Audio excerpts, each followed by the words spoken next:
Joe Burrow is without a doubt the most dangerous player in the NFL for this upcoming season, and I absolutely believe the Cincinnati Bengals are going to be a playoff team, and they are going to be a team that nobody wants to see when the playoffs roll around.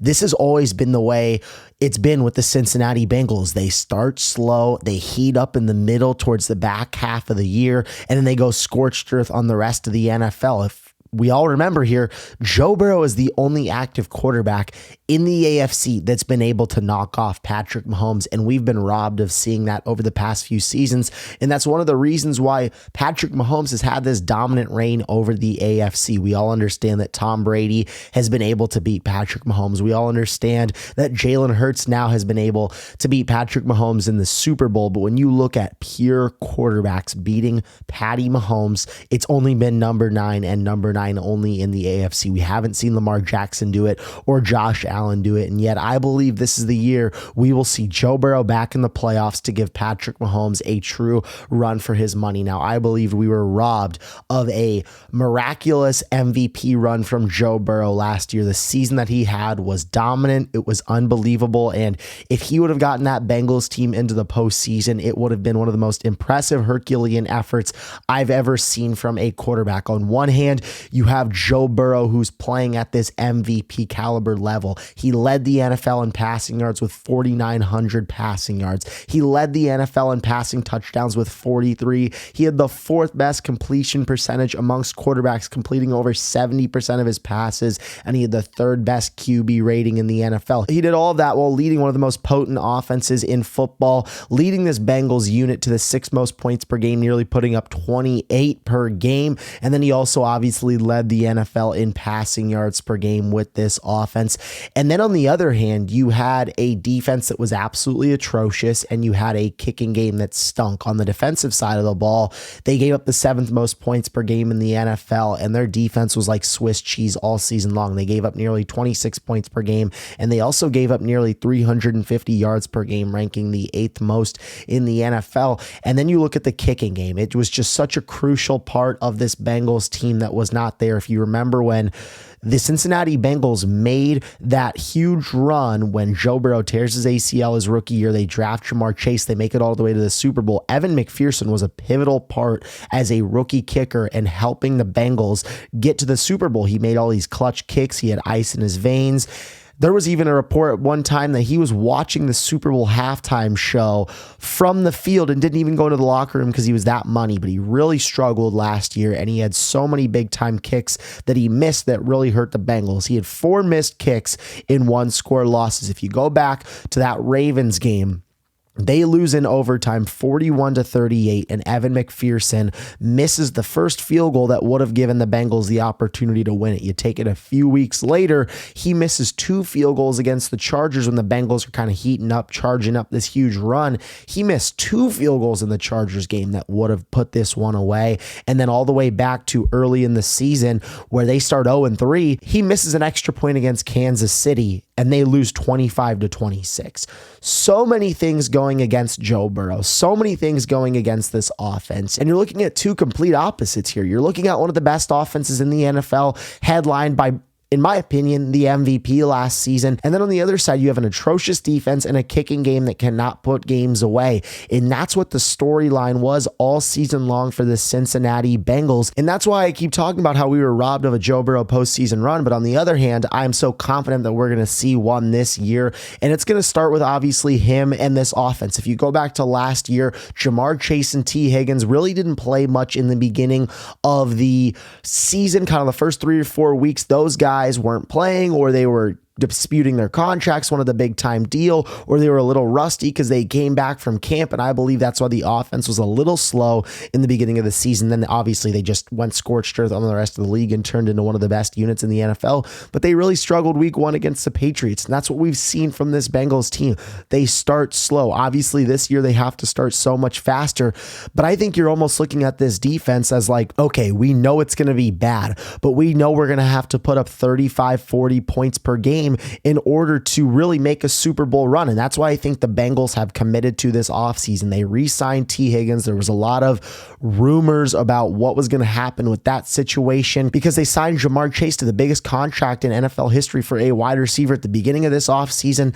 Then it's like, are we going to have enough money for T. Higgins? Because we already paid Burrow. We already paid Chase. How are we going to dig up the money for T. Higgins? And sure enough, they pay him. And now they have this trio intact that is really powerful and that is the best in the NFL without a doubt. But that's going to have to carry them in games now. It can't be this defense because the defense got a lot worse. On that side of the ball, Sam Hubbard retired. They cut Jermaine Pratt, but they have two huge issues on that defensive line. They still have not re-signed Trey Hendrickson, who's been one of the best defensive players in the NFL over the past few years. He was the sack king last year in the league. And then Shamar Stewart, their first round pick, they added a new clause in his contract that basically said if he gets injured in those back half of his rookie years, that they don't have to pay him anything. And it was a new clause that we've never seen for a rookie in a contract before. And understandably so, Shamar Stewart was upset about this and he's been holding out ever since.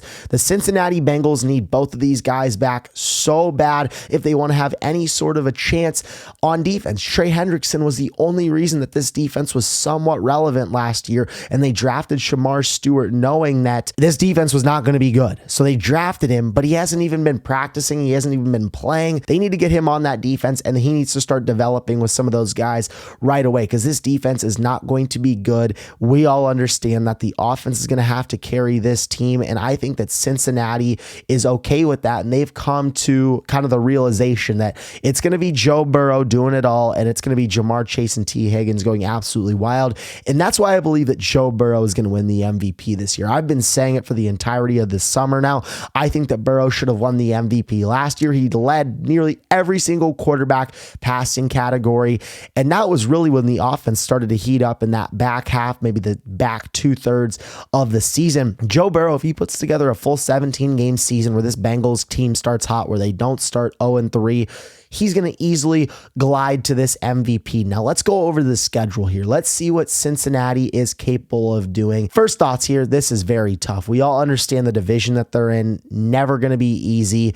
You go on the road against Cleveland. I think Cincinnati will get that one done. Then they'll play Jacksonville at home. This is crucial for Cincinnati to start 2-0 here. I know it's not going to be easy going on the road against Cleveland. Jacksonville is going to be a lot better here.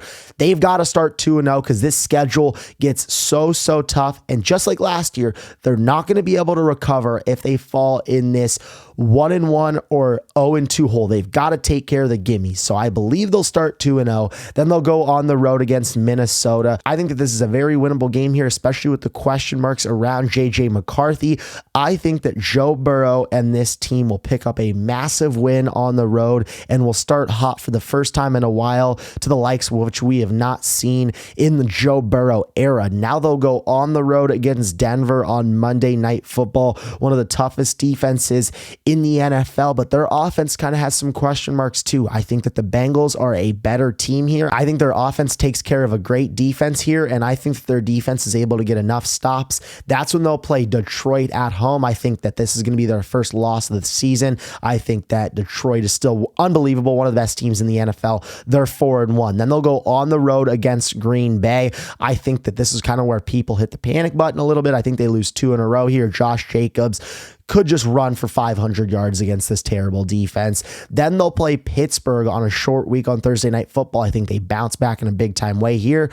Beat Pittsburgh, they're 5-2. Then they play the Jets. They get 10 days off in between. They beat the Jets, they're 6-2. Then they play Chicago at home before this bye week. I think they take care of business here. I believe they are 7-2 before they hop into this bye week. They're one of the top teams in the NFL, but this schedule's tough. They've still got to play Baltimore twice. All right, fresh off the bye week, they're going to go on the road against the Pittsburgh Steelers. I will have them splitting with Pittsburgh just because Pittsburgh is so tough. I believe that they are now 7-3. They go back home against New England, take care of business here. They're 8-3 against New England. Then they have another short week on the road against Baltimore. These are always so tough. I think they lose this one here, and I believe that they are 8-4. Then they go on the road against Buffalo, another tough one here. I think that Joe Burrow and the boys pull this one out. I think that they are 9-4 after this one. They play Baltimore at home. I think they split against Baltimore. They're 10-4. Then they go on the road against Miami, take care of business here,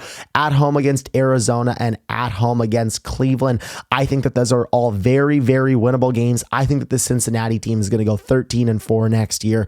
I believe that this is such an explosive offense. If the defense can just be a little bit better, there was so much stuff that went against them last year. And if it just goes their way, they easily win 12 games last year. If McPherson starts to kick the ball through the uprights, or if this defense can get one timely stop, or if this defense doesn't allow 40 points to all these different teams. There were so many things that went against the Bengals last year. You also look at the wide receivers holding out or being frustrated in the beginning of the year, or the slow start. I think you're going to have a lot more things that bounce their way this year. I believe that the Bengals are going to bounce back in a big time way. I have them going 13-4, winning the AFC North. Joe Burrow wins the MVP. This team's going to be dangerous come postseason time. I'm Caden Kubler, and thank you guys for watching.